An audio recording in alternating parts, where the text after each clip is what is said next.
We have a real treat for you tonight. A showcase of student work, which will last about 25 to 30 minutes while we munch our salads. Then we will get dinner buffet style, and I'll return during dessert to share a bit of information about what the HSA department has been doing lately and where we hope to go next, followed by a chance for you all to share your questions and comments. So with that, enjoy the show.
What is minimalist art? Well, the first thing that came to my mind when posed this question was the visual of standing in an art gallery, looking at a black cube, trying to unpack its hidden meaning, only to find out that it was, well, just a black cube. But through my research, I came to find that minimalist art is so much more than simply stating the obvious. It is in many ways showing things how they truly are, how they simply can be. The focus of my research was around Emory Douglas, who was the Minister of Art for the Black Panther Party. The Black Panther movement was an activist movement in the mid-1900s that worked to uplift the Black community through outreach and defense training. And as the Minister of Art for Media Outreach for this movement, Emory Douglas wanted to present an image of the Black body that countered the common characters that were presented in media. And here are some examples from past and the present today. Emory Douglas employed many minimalist techniques in order to present the image in a way that was truly authentic of the Black community and countering these characters. He employed popular minimalist techniques that were common in mainstream pop culture at the time.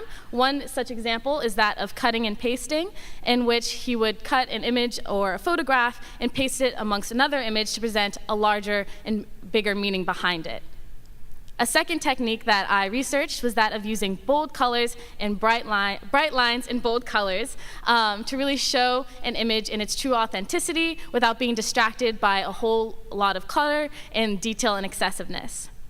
Through some of these techniques and many more, Emory Douglas was able to present an image of the Black body that countered these characters and showed the Black community how they truly were, and was an empowering in both the media and for the individuals within the community that stands today.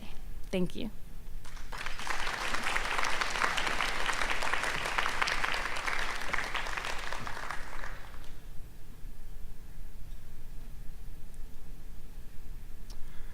Recent studies have suggested that adolescents' encounters with risky behavior on social media have a greater influence on their likelihood to participate in such risky behavior, or to participate in underage drinking, than their encounters with the same underage drinking in real, non-virtual situations. These results raise the question of why does social media have such a great influence on adolescents' likelihood to participate in risky behavior? The answer to this question can be broken down into a simple equation. A lack of cognitive control in adolescence, coupled with quantifiable approval of behavior brought about by social media, leads to a greater impact of peer influence. Adolescents have less cognitive control than adults. This means that they are more likely to act in a way that they see others around them acting in than to make their own conscious decisions about their behavior. Specifically, they're more likely to act in a way that is approved or seen to be approved by those around them. Neurologically, their brains even send a reward signal when they act in a way that they see is approved by those around them. Social media enhances these impacts by introducing a quantifiable form of approval that was not present in the past. This quantifiable approval comes in the form of likes on a social media post. So what happens is adolescents see this glamorized portrayal of underage drinking on social media with a large amount of likes and therefore a vast amount of quantifiable approval, and then therefore they're more likely to be influenced by and to participate in this risky behavior. Thank you.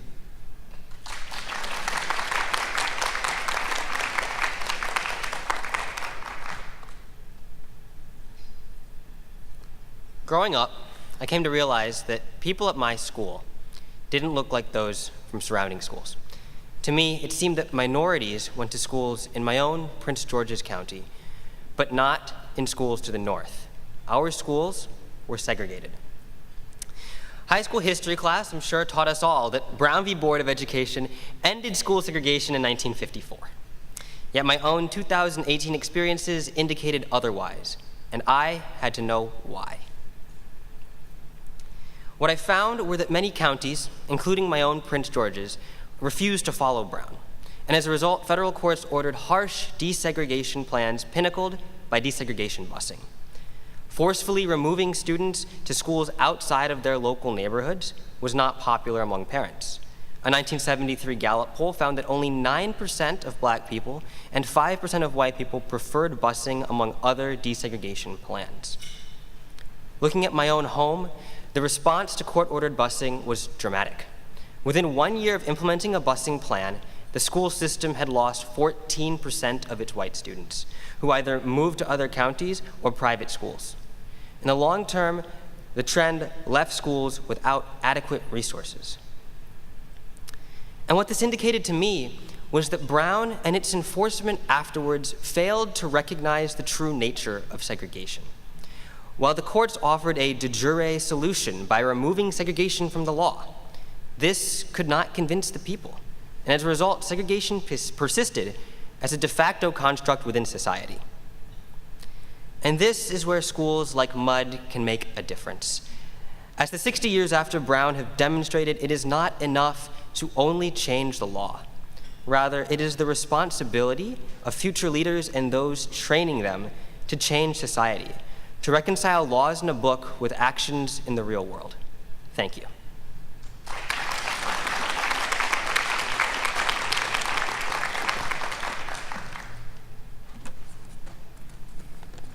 Uh, 2014 Las Vegas Open, U1800 section, best game prize submission, round 2.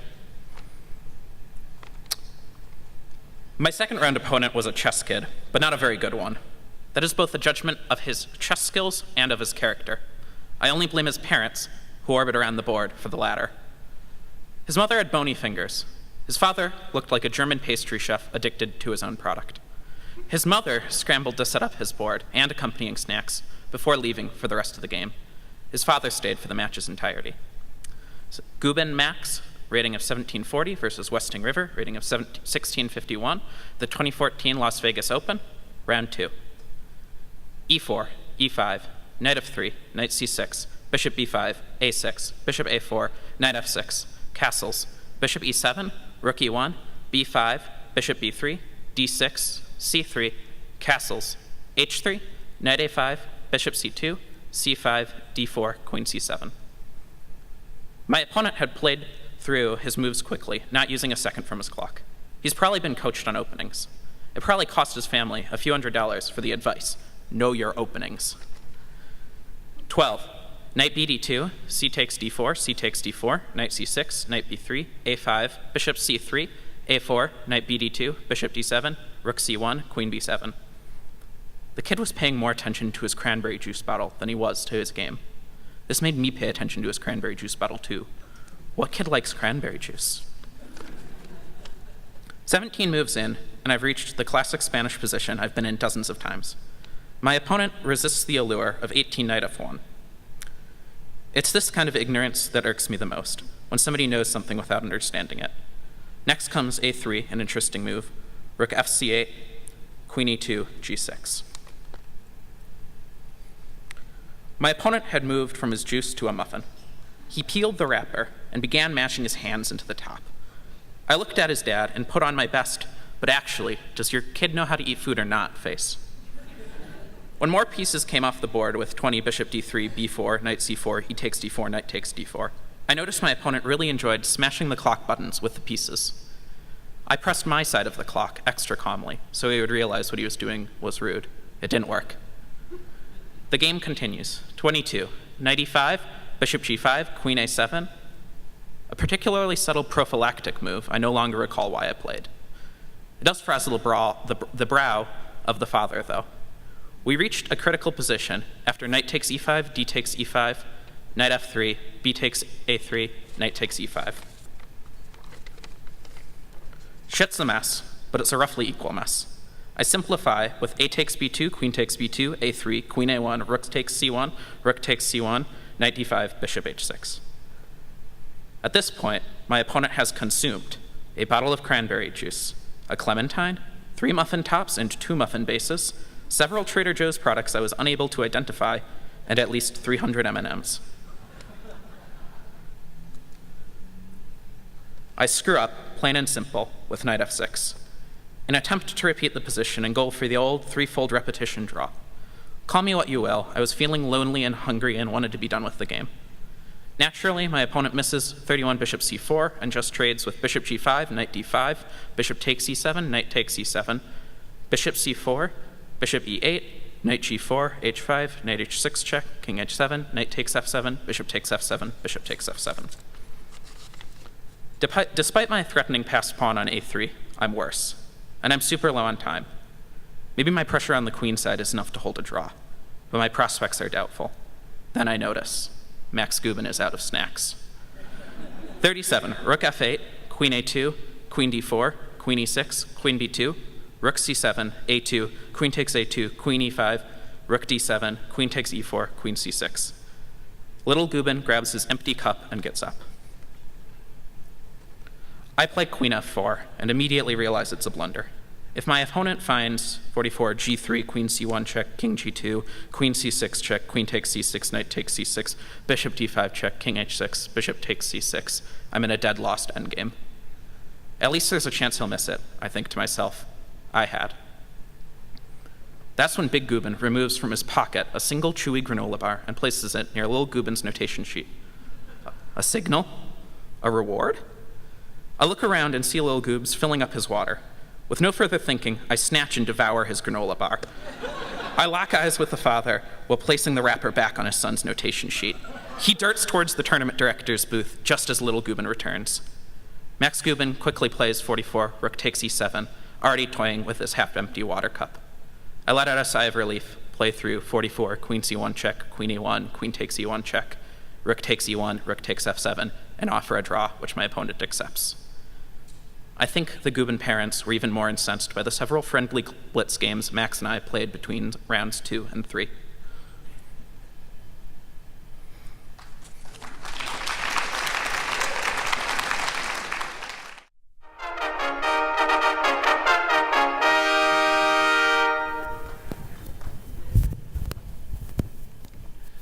My blood hath been too cold and temperate, unapt to stir at these indignities, and so you have found me, for you tread upon my patience. But be sure, I will from henceforth rather be myself, mighty and to be feared. Our house, my sovereign liege, little deserves the scourge of greatness to be used on it, and that same greatness too, which our own hands have hopped to make. Worcester, get thee gone, for I do see danger and disobedience in thine eye. You have good leave to leave us. When we need your use and counsel, we shall send for you. You were about to speak? Yea, my good lord. Those prisoners in your highness's name demanded, which Harry Percy here at Holmdon took, were, as he says, not with such strength denied, as is delivered to your majesty. My liege, I did deny no prisoners, but I remember when the fight was done, when I was dry with rage and extreme toil, breathless and faint, leaning upon my sword, came there a certain lord, neat and trimly dressed. He questioned me amongst the rest, and demanded my prisoners in your majesty's behalf. I answered indirectly, and I beseech you, let not his report come current for an accusation betwixt my love and your high majesty.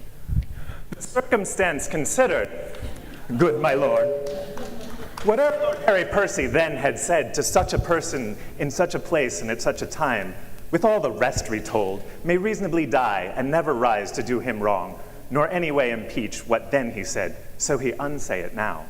Why, yet he doth deny his prisoners, but with proviso and exception, that we at our own charge shall ransom straight his brother-in-law, the revolted Mortimer. Revolted Mortimer? He never did fall off. My sovereign liege, let his good name not be slandered with revolt. Thou dost belie him, Percy, thou dost belie him. Send me your prisoners with the speediest means. My lord Northumberland, we license your departure with your son. Send me your prisoners, or you will hear of it.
you.